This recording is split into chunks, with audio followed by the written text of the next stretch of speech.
So I also wanted to send in a video for Professor McNutley and Professor Dr. DeBellis, so that way you guys can understand how I picked out my qualitative study for the appraisal document that Professor McNutley sent.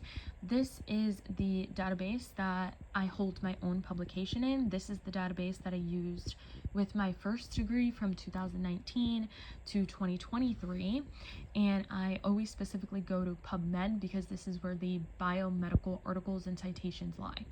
So when I go here, I already have obviously my search history from this because this is where I picked my article.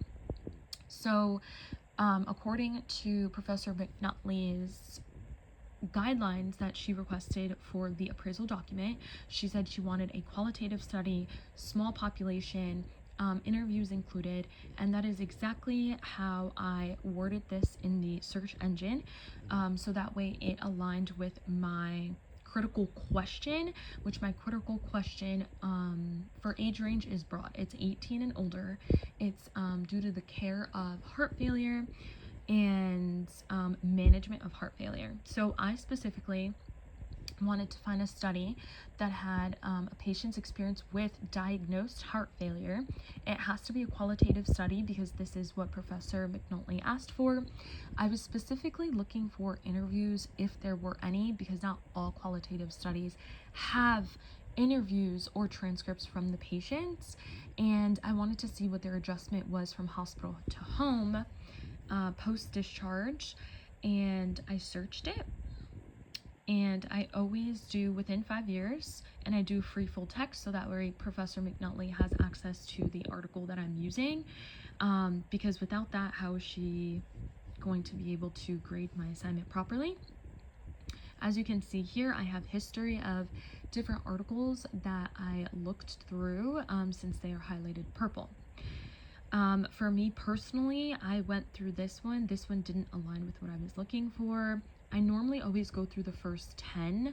I believe anything after that may not have what I'm specifically looking for, since PubMed does filter what I'm looking for. So this one did not work for me either, since it was remote monitoring and it was only home-based. That's not what I was specifically looking for. Caregivers, it was too niche for my specific critical question. However, when I stumbled upon this article that I used for my appraisal document, it aligned perfectly for what I was looking for. It had the diagnosis of patients discharged from the hospital within the past 3 months. The study was within the past 5 years, and it also in the text will show you the interviews that the patients had. So I wanted to show you how I came across this, and it also offered themes. And the themes, I believe, align very well with what we've learned in health assessment and so far in fundamentals. So I just wanted to give an overview as to how I located my study on PubMed.